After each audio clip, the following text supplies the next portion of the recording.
Hey, what's up, y'all? I hope you're enjoying your long 4th of July weekend. With that, I've got a special podcast today. Me and Brett sat down and we talked about the installation of the EcoFlow Blade robotic mower over at his house that we did a couple 2-3 weeks ago. We actually just put out a full video on the Lawn Care Nut channel, and then we went into this podcast here and got a lot more detail on the installation experience and then how the mower's operating. We also talked about just robotic lawn mowers in general and where the market's going and how we see it progressing and lots of cool stuff. So if you're into this kind of thing, I think you'll enjoy it. With that, again, I hope you're enjoying your 4th of July weekend, and I hope this podcast is helpful to you. Let's get right into it.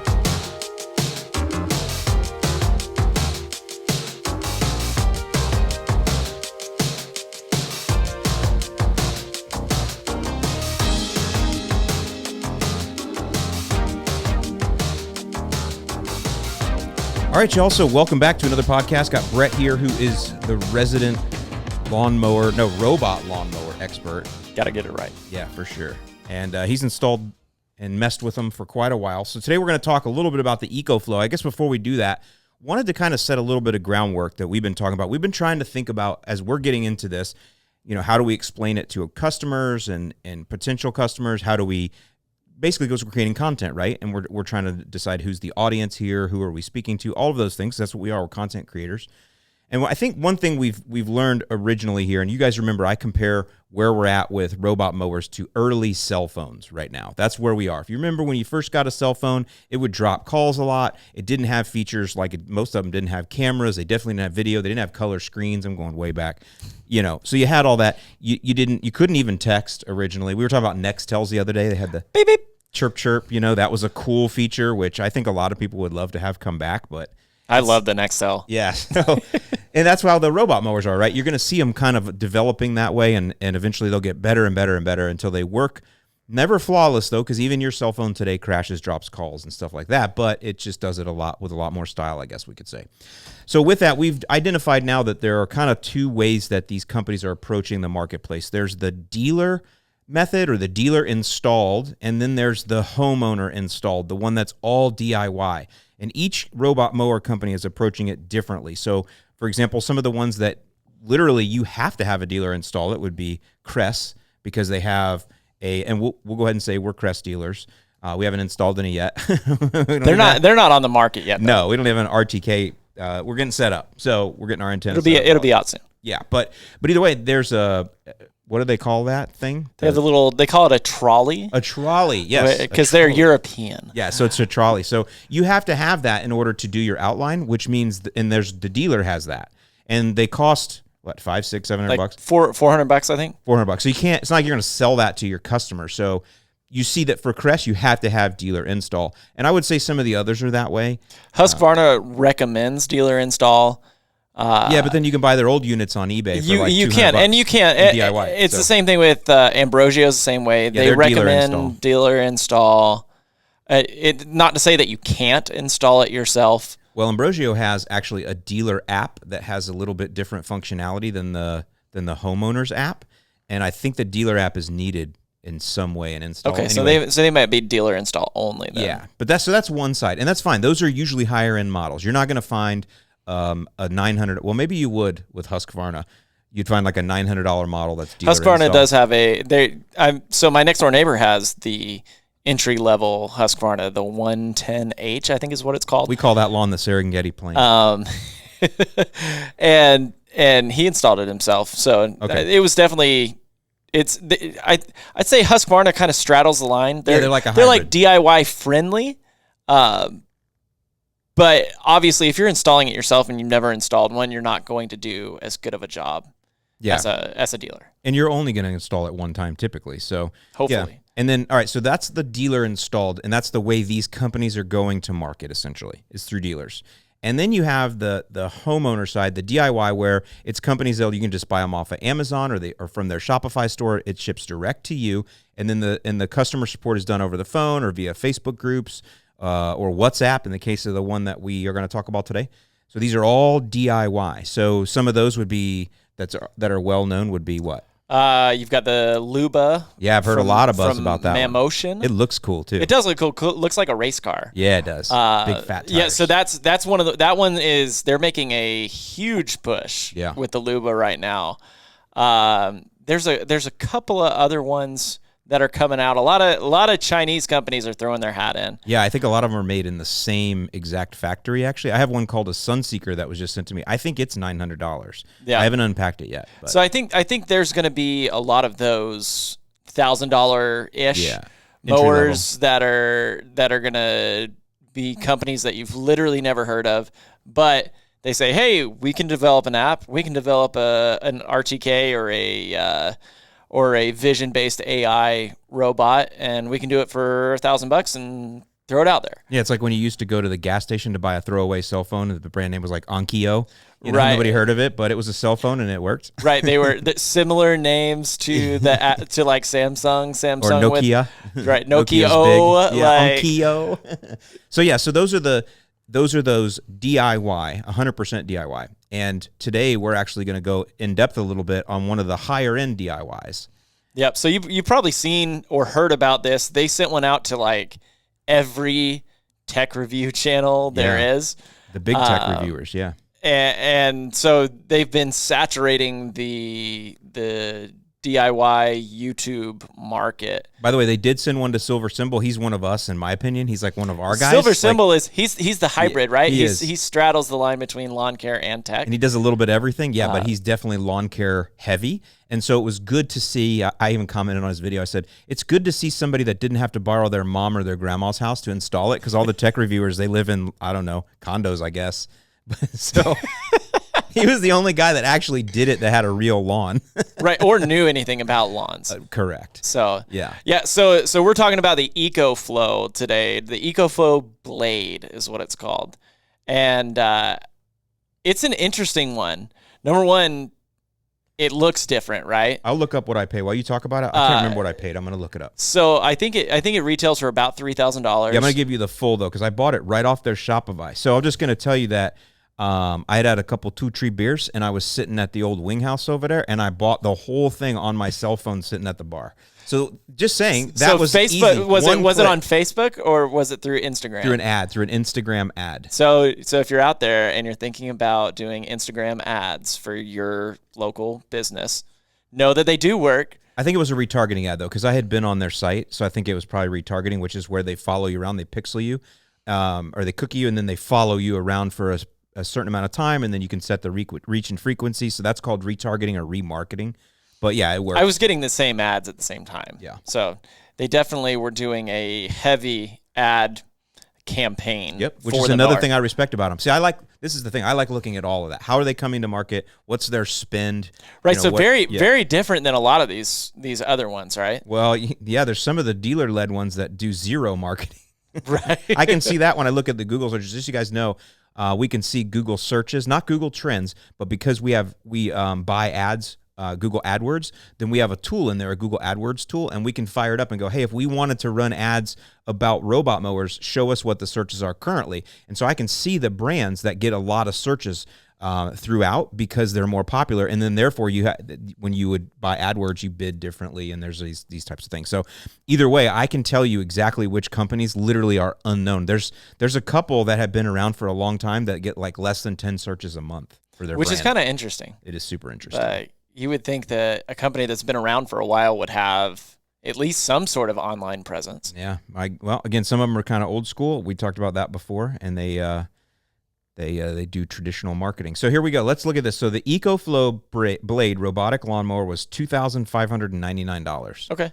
And I got the lawn sweeper. It was $600. So the total came out to $31.99 plus county tax, Florida state tax, so $3,422. All in. Yeah, all in. But it'd probably be just south of $3,000 without the lawn sweeper, which we'll. Yeah, so we can definitely talk. Today. No, we can talk about the lawn sweeper. I've used it a couple of times. You did, man. You're on it. All right, let's get there at the end. But let's talk about the blade. So I've had the blade on my lawn now for what, 3 weeks? 3 weeks, give or take, almost a month. And there's some things about it that I really like, and there's some things about it that just aren't there yet. So. Okay. Where do you want to start? Lead the way. Let's just start with the install, because there's a video that is on the Lawn Care Nut YouTube channel that you can see, but we're editing it now. We're trying to keep it below 20 minutes. It's pretty involved. And that's why we wanted to do this podcast, to go into things in more depth. So let's just talk about the install. You originally showed up and you wanted to just throw it together without looking at the directions, just doing what was intuitive. And that's fine. That's how we all do IKEA furniture and everything else. So how did that go? Right. So I will say that, coming from the perspective of somebody who I've installed 4 or 5 different robotic mowers at different locations at this point. And as far as ease of install and intuitiveness of the app and the install process, the Blade, the EcoFlow, is by far the easiest one that I've you just scanned a QR code essentially, right? So right? literally, they make it so easy to where when you open the box, you take out the components, and then right on top of the mower is a QR code. And you scan the QR code and it says, all right, download the app.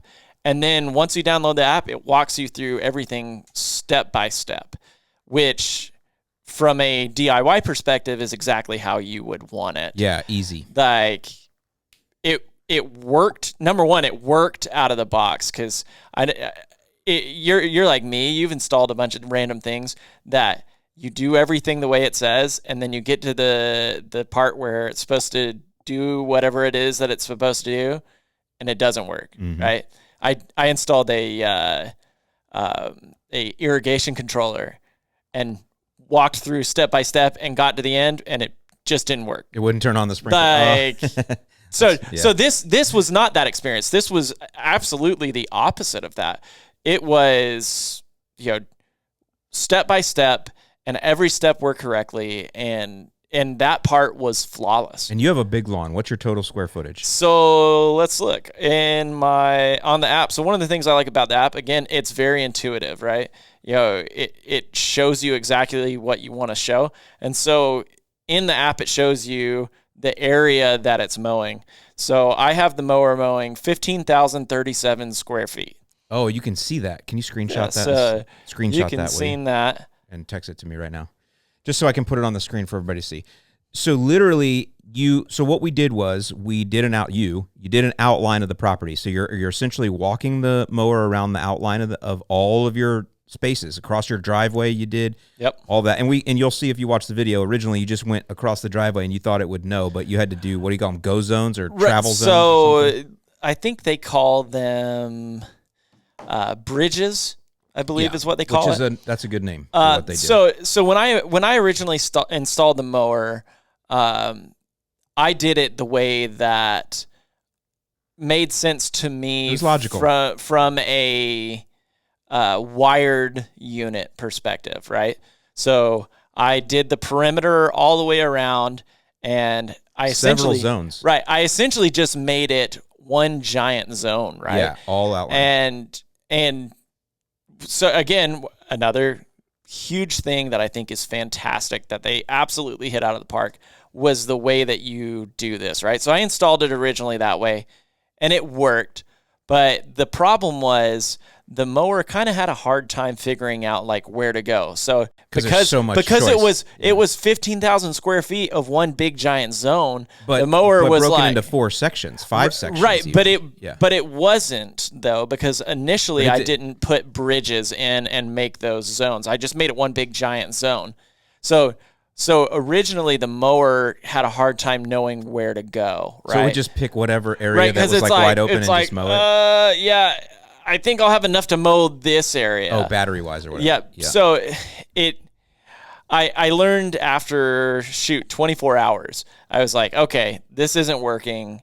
And so the nice thing about it is, instead of having a ground wire in the ground to have to dig up and splice and move, I just deleted the zone, the one big zone, and I started over from scratch. So I initially had the charging station in the backyard. I realized that wasn't really optimal for what I wanted. So I moved the charging station to the front yard, and then instead of using one big giant zone, I broke it down into individual areas. So I made a zone for my front yard, And this is all, you can see it all on that screenshot I just sent you. And did you do that? Did the app tell you how to do this? Like, yeah. did you read it? You read so through it this time, I right? read through the app a little Only bit in the app. more. No owner's manual. Yep, though, no just through owner's the app. manual. I read through the app a little bit more, and I noticed, okay, well, when you go to map an area, it gives you 3 different options. So you pull up mapping, right? And it says, all right, do you want to map a zone? And then if you slide over, you can do restricted areas where you don't want the mower to go. And then if you slide over one more time, it's the bridges to connect from zone to zone. So it's still super logical and easy. It makes all the sense in the world. I just had needed to slow down and look at it, which when I initially installed it, I was excited and I wanted to get it in. And, it's like... Mm-hmm. I don't know if they can hear him in the background or not, but he'll stop. Colt. He'll stop. Is he barking up front? Probably. There's somebody out there. Go ahead. All right. So I initially installed as one big zone. And then so then the next day when I realized that wasn't working, I deleted that one big zone and then I broke it down into individual working So how long areas. did that take? Now, because that's the real install then. Right. So the real install took me probably an hour. Okay, so you had to go back, outline each zone, do your bridges. Did you have any no-go zones or no? So I have one no-go zone because when I initially installed it, I realized really quickly that the design of the mower, the rear wheels kind of stick out and they can get caught on things. So I have a trampoline in my backyard, and the Husqvarna units that I had before, they have kind of a shell. They look like a beetle almost, right? So they have a shell that prevents the wheels from getting caught on the legs of the trampoline. But this, because there's a gap, the leg can hook. There is a gap, yeah. The leg can hook around. It looks like an Indy car. Right. It can hook around the trampoline kind of like that. Yeah. And once that happens, it's done. It's stuck. It just hooks on. Then it's like spinning around and digging in the dirt. Like, wow. So I created a no-go zone there. But I was able to map these zones out. And like I said, each zone maybe took me 10 minutes to map it out. So how's it mowing now? Now that you have the zones, are you still telling it, I want you to mow between like 8 a.m. and 3 p.m. and just let it do its thing? Or did you set each zone for certain times and whatever? So I have it set up to where at 11 o'clock, it mows everything. So from 11 o'clock until 9 o'clock at night, I have the mower mowing. And it gets every zone done, all 15,000 square feet? So it would if it wasn't having the issue with charging. And that's this is my biggest. So before we get there, though, let me just say, so it takes from 11 a.m. until 9 p.m., so it takes 10 hours to mow the entire 15,000 square. That seems like a long time with those lines that it goes in. Like I watch a bumbling mower that goes on. I can see why it just goes out there for whatever time. So and you gotta remember that it can fast. only mow so much on a charge, right? So that's a limitation. So and this is a limitation of anything that's battery powered, right? Mm-hmm. You're limited by how long the mower can go. So how long can it go on a single charge? So this mower can go about, I want to say about an hour and a half to 2 hours, depending on the thickness of the grass and how much it's cutting off and how much effort it's having to put into it. So an hour and a half to 2 hours. But the problem with this is it takes another two hours plus to charge. Oh, gotcha. So it's that seems slow to me. It does seem a little slow. I don't know the exact amp hours of the battery. I don't know how big the capacity is. Right. But it takes a little while for it to charge. So that's part of your limitation. Okay. Is it can only mow so much before it has to go back and charge. And then once it it keeps charges, some in reserve, I'm sure. In case yeah. So this mower and any robot mower that I've used so far, typically when it gets down to about 30%. Anywhere from 20 to 30% is kind of the threshold that most of these mowers have. That when it gets down to 20 to 30%, it says, hey, my battery's getting low, I need to go charge. And so then it finds its way back. Now, the nice thing about this mower, because it is RTK navigated, it always knows where it's at, and it knows exactly how to get back. Mm-hmm. So now with a wired unit, wired units typically have what's called a guide wire, where you put the guide wire kind of in the middle, and when the mower is running low on battery, it says, hey, time to look for the guide wire, and then it bumbles around until it finds the guide wire, and then it goes back. So the Ambrosio works a different way, but similar. In what the Ambrosio does, it only has a perimeter wire. Right. But they can set, and I'm not an electrician, but they can actually set the direction of something. I don't know if it's current or something going through that guide wire. I remember him saying that you can when he set the direction. it. So when it knows it needs to recharge, it just finds the closest boundary, and based on which way the current is running, it knows, okay, that's the way to home. Now, it might have to go all the way around the edge to get back. Right. Or it could be only 3 feet from home, but that's what it does. It follows the so wire. Either way, it's got to find a wire of some sort. This one doesn't do that. It just this goes, one doesn't do that. Go. It knows exactly where it is in relation to the beacon that you place, which I have that in my front yard, and it just says, oh, my battery's low. Go straight home. And so now to that beacon, that RTK beacon, it's literally kind of up against your house in a way. So the mower, when it's out of sight of that RTK beacon all the way in the backyard, it works fine still? So I have not had a single issue with that at this point. That was one of the things I was really skeptical about, right? Because, from my front yard to the back corner of my backyard, I've got 2/3 of an acre. Like, that's a lot of grass, and that's a lot of distance, especially with a house, a cinder block house in between that. But it's navigated that perfectly. Okay. So I will say I was skeptical, but I'm a believer at this point. All right, now let's go into that charging challenge that you've been talking about. So where it literally won't. This is why it can't finish a full mow during the day, because of this charging issue you're having. So and this is, I think what this is this is a first iteration of the mower. Yeah, it's a design flaw. They just haven't quite figured everything out. And so what happens is when the mower goes out and it runs low on battery, it goes back to the charging station, and then it goes to dock, and it sends me a message in the app. And this is something that I don't love about the app. I don't get this message. It doesn't send me a push notification, right? I have to log into the app, and I log into the app, and I see, oh, hey, the mower's on the charging station. It's attempted to dock. It's just not charging.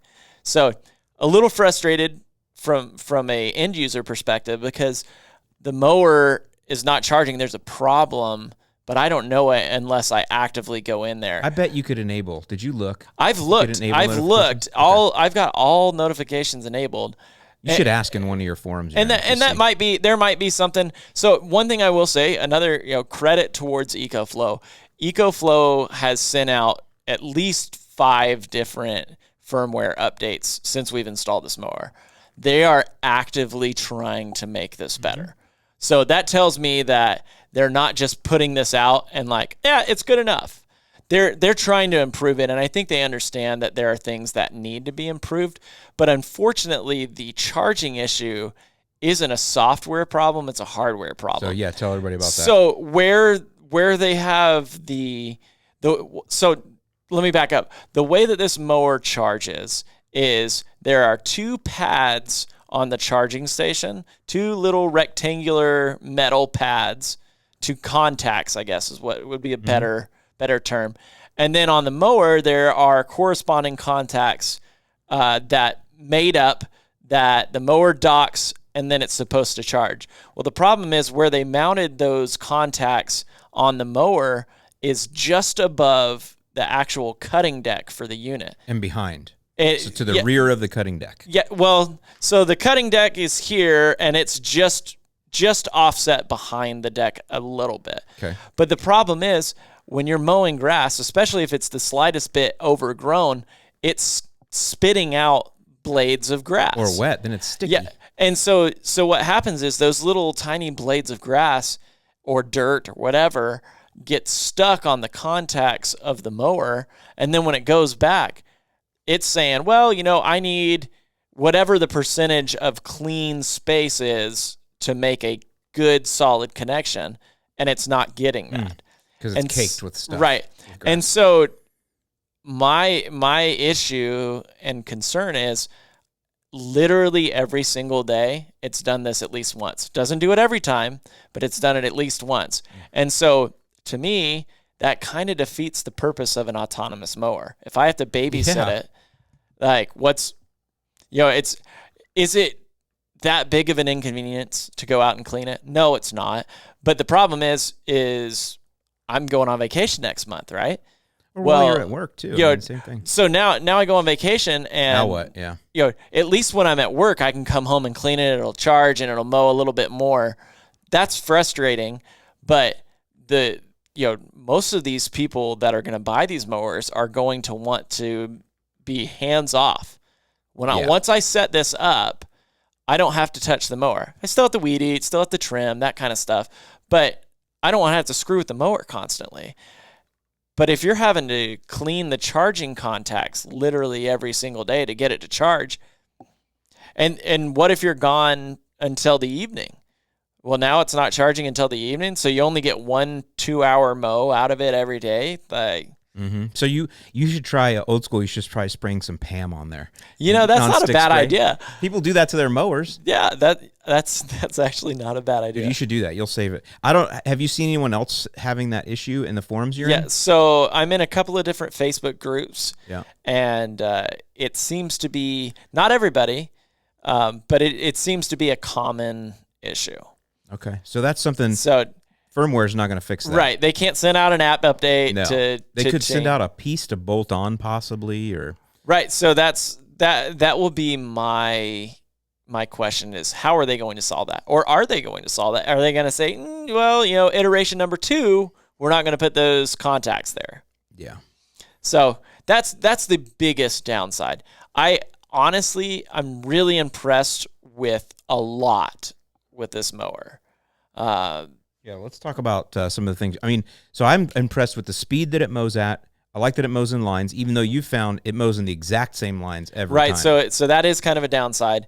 And that's a firmware update, right? They can easily push out a firmware update that says, hey, day A, mow like this. Day B, mow like this. Day C, mow like that. Or allow you to set that manually. Right. Yeah, that's what they need to do. Because it will make ruts over right. time. It's not a heavy mower, but it's heavy enough that if it mows in the same spot every day, it'll 100% make ruts. Yeah. So especially in certain grass types, right? There's certain grass types that are way more susceptible to foot traffic and St. Augustine like is one. What's the tallest that mows? Do you know? I think it mows up to 3 inches. See, so you couldn't really safely put that on St. Augustine grass anyway. I'm going to look real quick while we're doing this. Yeah, I'll pull this up right now. I can tell you. You can tell you? Oh, you can tell me on the app. Yeah, so the mowing heights on this is down to as low as 0.8 inches, which is really low, and up to 3 inches. Okay, I have it mowing at 1 inch right now. So this is a check because you have Bermuda grass, which is fine. But so that's the other thing. This tells me that, again, these are tech people that make this and not lawn people. I would never put out a mower that's max mowing height is 3 inches. And so honestly, when you're talking about robot mowers, that's actually fairly high. I know it is. For some of these. But I mean, it just shows, because I wouldn't put it on St. Augustine. You could put it on Kentucky Bluegrass. Lots of people have proven that you can mow Kentucky Bluegrass super low. But I don't know if the customer, the clientele that they're going for long term is that person that can care for Kentucky Bluegrass mowed that low. I just don't know. I could be wrong. It'd be something to experiment with. But Definitely, I wouldn't try tall fescue. Kentucky Bluegrass at 3 inches is not low, too bad. Though. You're right. It's not too bad. Maybe I'm thinking about tall fescue, and maybe I'm just got too much St. Augustine on the brain. You're just too tall. I'm offended because they don't think about my grass type. My people, St. Augustine people, we are us. The only people that are more downtrodden is Bahia grass people. Poor guys. Yeah, but so now my concern about a tall cut would be you don't get the suction that you need to have a nice, crisp, tall cut. Because you need suction to stand the blades up and have a tall cut, right? Yeah, you're right about that. So if you don't have that suction, which these mowers aren't providing. Do you think they can send it a firmware update so it'll go from suck to blow or from blow to suck? Maybe. Man, yeah, I didn't think about that. It is literally, there is no suction. It's just cutting. Huh. Okay, well, I mean, we'll definitely have to get somebody to test some cool season lawn. Somebody we know that we can get good pictures and video and feedback from, and just I'd be interested to see. I mean, stick one of these on its tallest setting on a tall fescue lawn. Yeah, or Kentucky bluegrass, just see what happens. I didn't think about the everyday traffic on tall mow. When something's mowed real low, it makes sense. It can handle right, because like for Bermuda, for example, when you're mowing it really low and you're mowing it every day, it just says, oh, well, I'm just going to start sending all my energy out, and I'm going to thicken up, and it's fine. So I would be concerned, but if you're mowing taller, I don't know that it needs to mow every day, right? But I don't know what's the max it can handle. I mean, if you got to think about it, if you have Kentucky bluegrass that's at 3 inches tall and you let it go 4 or 5 days and it's grown 3/4 of an inch, that's a lot of meat. Right. I'm not saying to have it go that long, but if you say, well, okay, well, it mows every other day instead of just every day. Well, see, and I wonder, we got to start looking at those limits too with these. Can you get away with traditional mowing of once a week with a robot mower? I think the answer is no. I don't think so. I think the answer is definitely no. Yeah. But I think that you bring it in and you mow it ideally. What's the ideal time? If time wasn't an option and you could literally mow your grass at the most ideal time, what would that be? Every other day? Every 3 days? Yeah, I'm not sure. Depend on the grass type. But depending on the grass type, for Bermuda in the growing season, it's every day. It makes sense to mow it every day. Yeah, St. Augustine grass needs to be mowed. I mow mine every 3rd day, and I'm following the 1/3 rule. So I've been experimenting with robot mower on St. Augustine. I'll just give you a preview. You can't mow St. Augustine grass every day. Can't do it. So we're gonna have a full video about that. But so that's, I mean, there's this medium between how you got to find the fine line, right? Well, but everybody talks about the frequent mowing is what's supposed to make the grass healthy, which I agree with, which is supposed to help keep weeds out and this and that. But if your grass type can't handle everyday mowing, then that actually throws that piece of the whole thing out the window. And if your grass grows too much, these mowers can't handle that. They won't deal with it. So that goes back to the clientele. And then I want to get into the sweeper, but I want to leave that to the end because I'm just curious because we haven't talked about it at all. Yeah, I haven't said anything to you. I didn't even tell you that I used it. No, I know. But I want to talk about clientele first because here's the thing. So you have clientele that, again, right now it's early adopters like you. It's tech people having fun. Fine. And that's good. But one day what it's going to be is it's going to be the guy like your neighbor that I call the Serengeti Plain that doesn't like mowing. He doesn't like, he would get out with his riding mower once every 10 or 12 days and just scalp it to the ground when he had to. Even more. Yeah. And we're not saying he's a bad person. Y'all, this is 90% of the people in this country. Most people hate mowing the lawn. They hate it. So they hire a service if they can afford it, but if they're not unwilling to afford a service, then they scalp their lawn every 7 to 10 or 12 days or whatever they can get away with depending on your HOA, right? Right. Okay. So this guy, the robot mower is the solution to him, and he's literally let the robots just, I mean, it's just eating. There's decimated. Yeah, and it's sort of green and flat, and it looks like the Serengeti Plain, like a bunch of giraffes have been stomping on it, and lions have been killing their prey on top of it. It's like this stomped. The zebras have been grazing. Yes, it looks stomped and grazed. That's how the lawn looks, and that's from, I assume, well, was that a St. Augustine lawn or? I don't know that he has any sort of real grass. It's just whatever. It's just weeds. Yeah. I think there is some St. Augustine. All right, so that's going to be your customer. That's worst case scenario, though. Yeah, but that's going to be the customer that's in the future, and I think that customer is not going to like the learning curve. They're not like the things you talked about. I understand the contact's not marrying up, but there's other things too. It gets stuck here, like yours. It'll get stuck on the edges of the lawn sometimes, or whatever. It works its way out most of the time. But that's any robot mower. That's any robot mower that I've used. Right, because we're early in the tech. What I'm trying to say is, if you're somebody that's thinking of buying one of these, they're not even perfect yet. And if you're somebody that hates dealing with this kind of thing, you are definitely not in the market yet. Because it's still very early. Yeah, I know the tech has been around for a long time when you're talking about the ground wire tech, but as far as especially the wireless, we're very, very early. Yeah. So that's going to continue to get better. I think as technology evolves just in general, especially AI and vision-based AI, these mowers are going to learn. Because I've seen mowers that are claiming that they can, out of the box, tell the difference between grass and the sidewalk, to where you don't even necessarily have to map it. It just knows, hey, this is the sidewalk.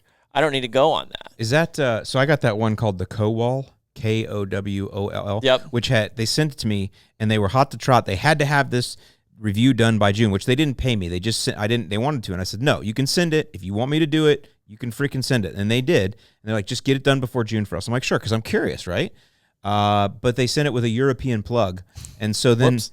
I sent them an email. I said, you sent me with a European plug, and then they were gone for 3 days for the Dragon Festival on radio silence, and then when they finally came back, they said, oh, well, can you just get an adapter? And I'm like, well, no, I'm going to throw this off like a boat anchor. No, I'm going to use it, but no, now you're not getting your review in June. Now I'm going to do it whenever I want, because, again, I'm not being paid for it. I didn't want to be paid for it. I don't know how we got onto that. Oh, it has LiDAR. That's what I wanted. So we know what radar is. Radar sends out sounds, and it comes back, and it kind of creates like some sort of a map of what's in front of you. LiDAR does it with lights, and so it should be able to make some sort of map or picture of what's in front of you. Does the EcoFlow have LiDAR? The EcoFlow has LiDAR as well. It does. Okay. So the EcoFlow is using multiple points of reference, right? So that's what's unique about it. It's not that unique in the sense of they're not the only ones doing it. Yeah. But it's unique as in this kind of tech with multiple reference points is new to the market. And what's the advantage of that? So based on the old school. So the old school way these worked is they really didn't have any sensors. They would just bump something, and if that thing didn't have enough give, they would just back up, like the one that I have. Yep. So the old school tech is tried and true, and it works, right? It just works. It bumbles around within a legitimate hardwired area, and it can't go past that. Mm-hmm. Now the difference between that and the new tech, which is wireless using multiple different reference points, this one specifically is using RTK plus the LiDAR. The difference there is this doesn't have to have the wire in the ground, and then it's pulling data from multiple. Because RTK is better GPS, essentially, right? Right. RTK is basically localized GPS. GPS, right. So you have a beacon localized at your home or your business or wherever you have this installed, and that beacon tells the mower exactly where it is. And so they're claiming that the RTK plus the LiDAR gives you down to, I think, like a couple centimeters of accuracy. But you're finding that not to be true, right? Because it doesn't get close enough to stuff. So there's a downside to the RTK and specifically the vision-based AI that this is using. And the problem with the vision-based AI is it sees things and it says, whoa, this is an obstacle. I can't go any closer. So even though you drew a line for me in the original setup that told me I could go over here, I'm coming at it at a different angle, and I see it's a fence. I'm going to stay like 3 feet away. So for example, the fence is a big issue. Yeah. The fence in my house, for those are the biggest issues. And what happens is the mower's mowing, and it's going back and forth, doing its thing, right? Like doing exactly what it's supposed to. And then it gets close to the fence, and it says, hey, there's an obstacle here. I can't go any closer to that.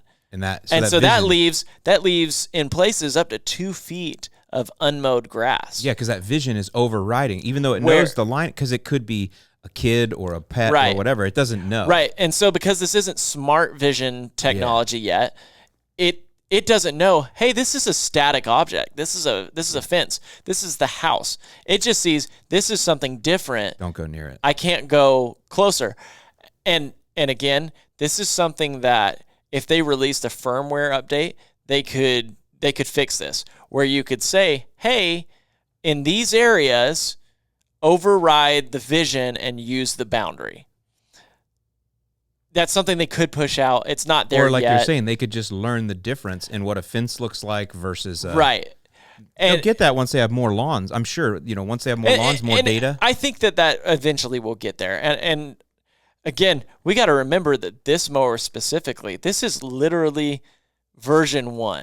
Mm-hmm. Like, this is their first attempt. EcoFlow, if you don't know, EcoFlow makes some fantastic battery. Yeah, the Delta. What are they called? Power. It's like portable power stations. Yeah, they're awesome. They make fantastic stuff, and they're very good at making integrated apps and stuff like that. The app for any of the EcoFlow stuff works great, and so you can see that in the app for the mower, you can see that it's not, the app isn't crunchy. It functions very well. Especially it's clean. Right. UI, UX is really good. Developing an app, like the user experience is excellent. Right. And you understand how much work that takes to get that. So these aren't people that are new to making a user experience in an app, but they are new to making a lawnmower, and that shows. So I think it will improve.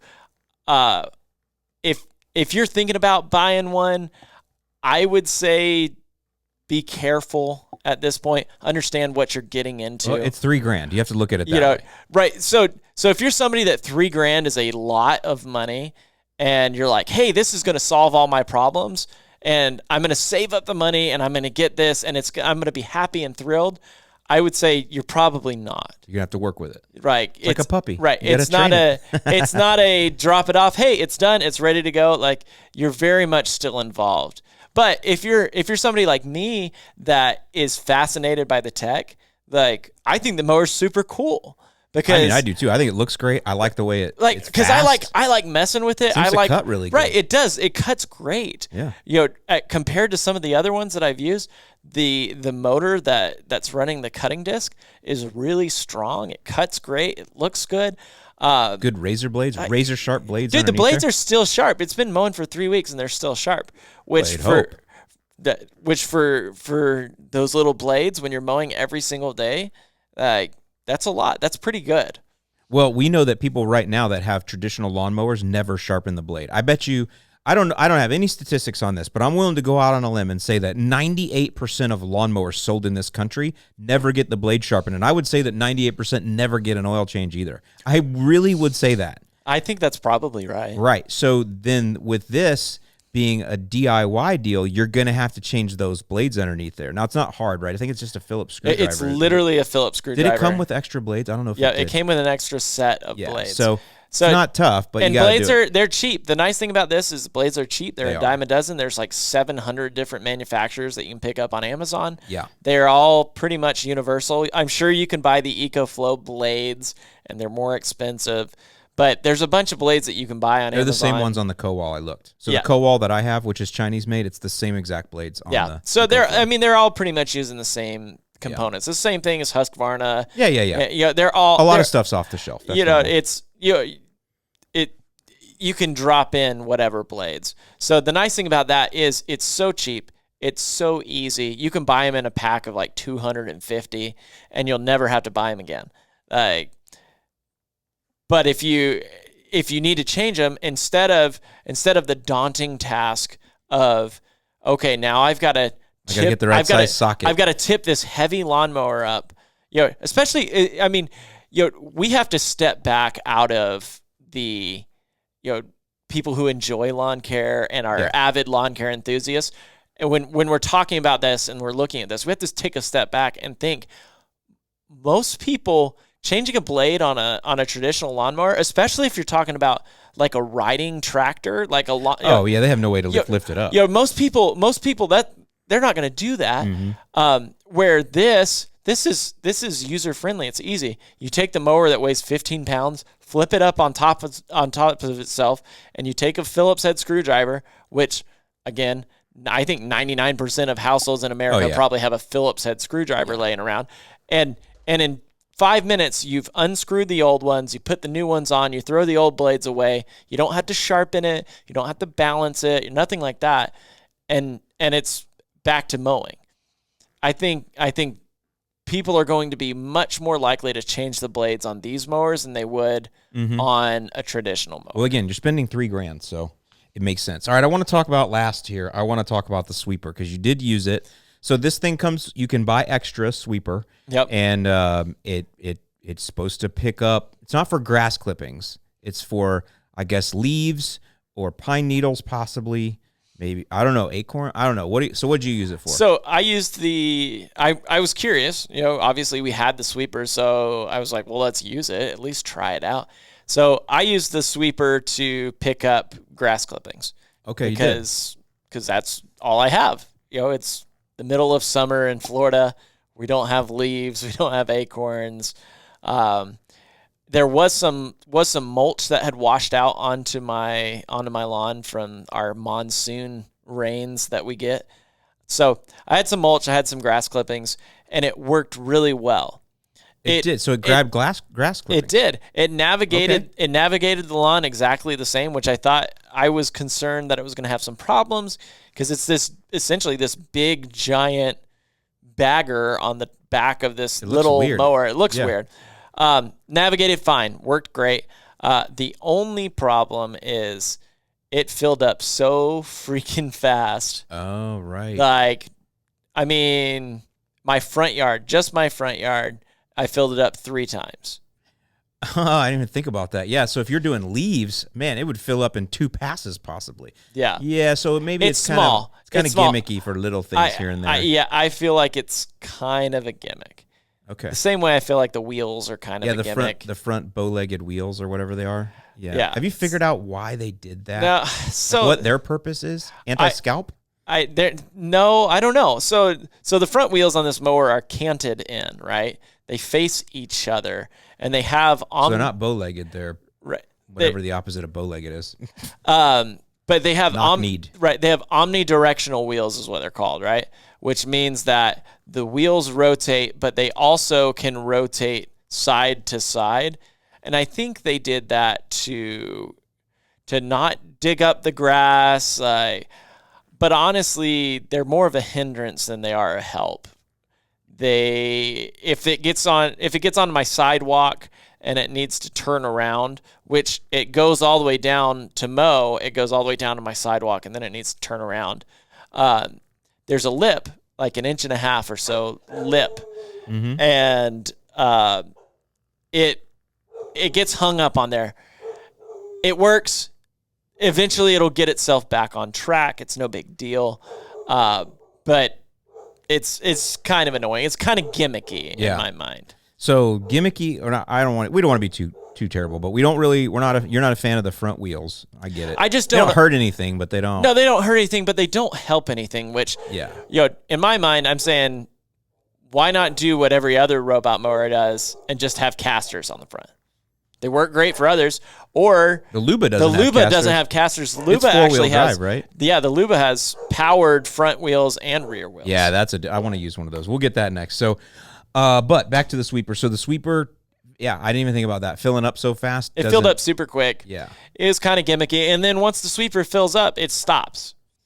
Oh, really? It can't empty itself, so you have to babysit and go empty it. Plus, it's $600. That's the other thing. $600 for a bag. Right. You can buy a traditional rotary mower with a bag and get more use. Yeah. So that's the last thing let's talk about. Colt, stop. All right, so let's talk about this. I meant to bring this up earlier, too. So, yeah, $600 bag. That's a little lot. That is, $600 for a freaking bagger. Okay. Yeah, I'm kind of offended at that now. If you were buying a push mower, and the push mower costs, $1,000, and they said, "Oh, if you want a bag, it's an extra $600." You'd be like, "Heck no!" People get mad when they have to pay $15 for a side discharge chute. Right. So here's the thing. Here's the last thing I want to say, and this goes back to the customer here. I just thought about this. One of the drawbacks to reel mowing or mowing real low, which has been a trend for a while now, is that you still have to invest in the reel mower, and if you get a used one, they're what, $1,000? Yeah, they can for a used one, new one's $4 or $5 whatever. But you still have to have a traditional rotary mower because of leaves. Because if you go on vacation and you get caught and things get away from you, you can't use the reel mower; it won't go through it. So one of the drawbacks to reel mowing, or one of the things you have to know if you're going to be a guy that reel mows, is you still have to have a traditional rotary mower of some kind. Correct. It sounds like currently where the robot technology is.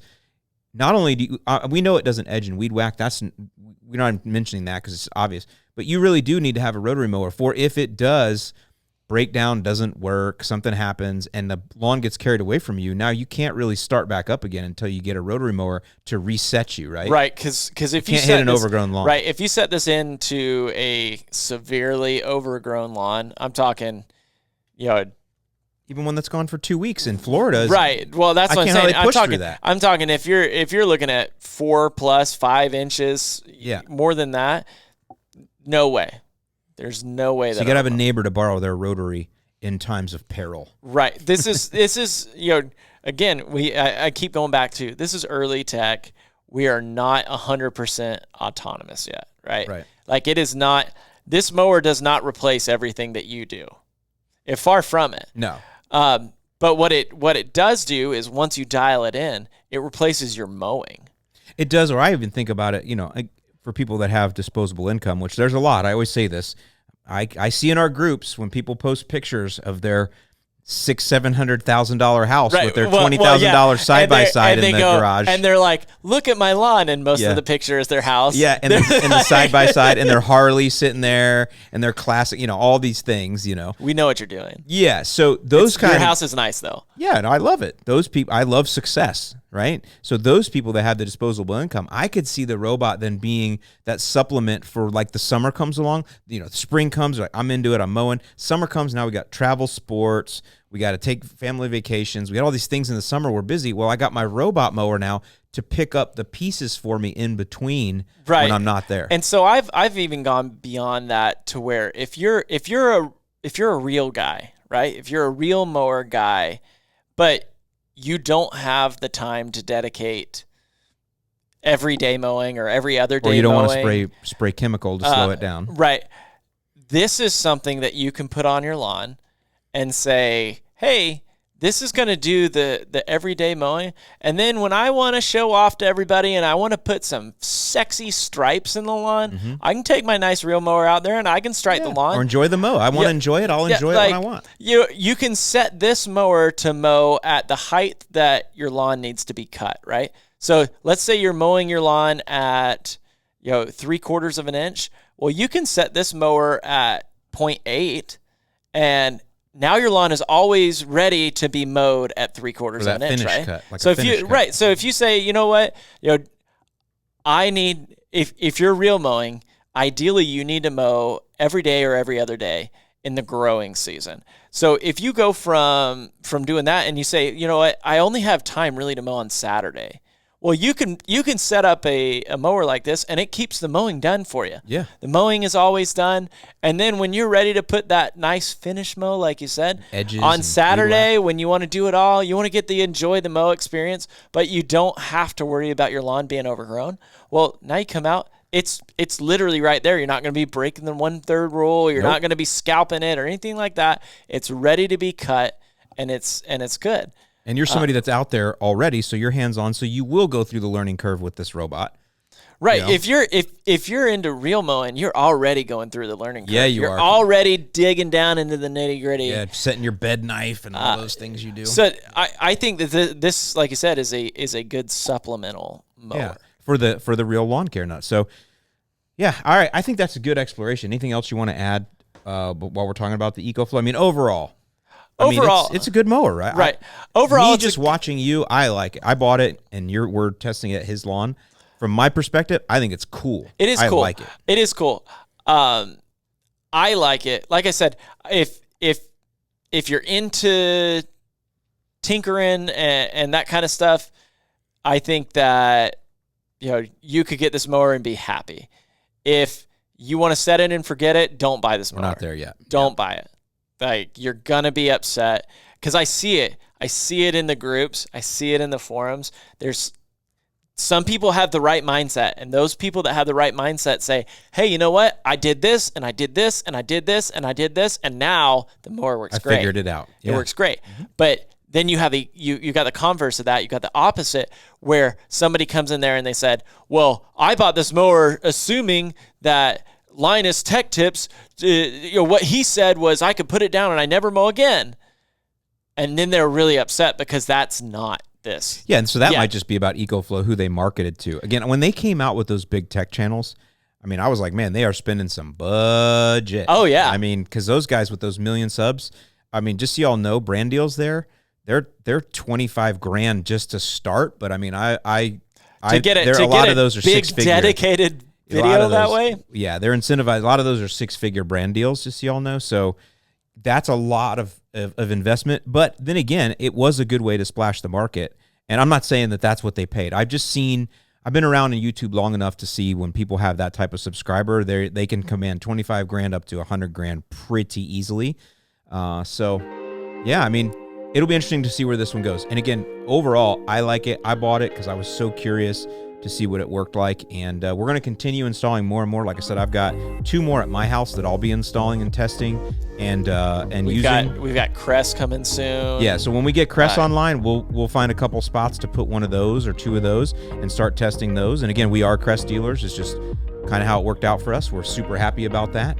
And we're gonna grow it even bigger. All right, y'all, thank you so much for listening. Leave your comments and questions below here. If you're on YouTube, let's start a discussion. We would love to know what it is you think about these mowers, or this one specifically, or in general, whatever it is that can create the discussion so we can understand a little bit more how people are thinking about or approaching robotic lawnmowers. With that, I hope you have a great rest of your weekend, and as always, I'll see you in the lawn.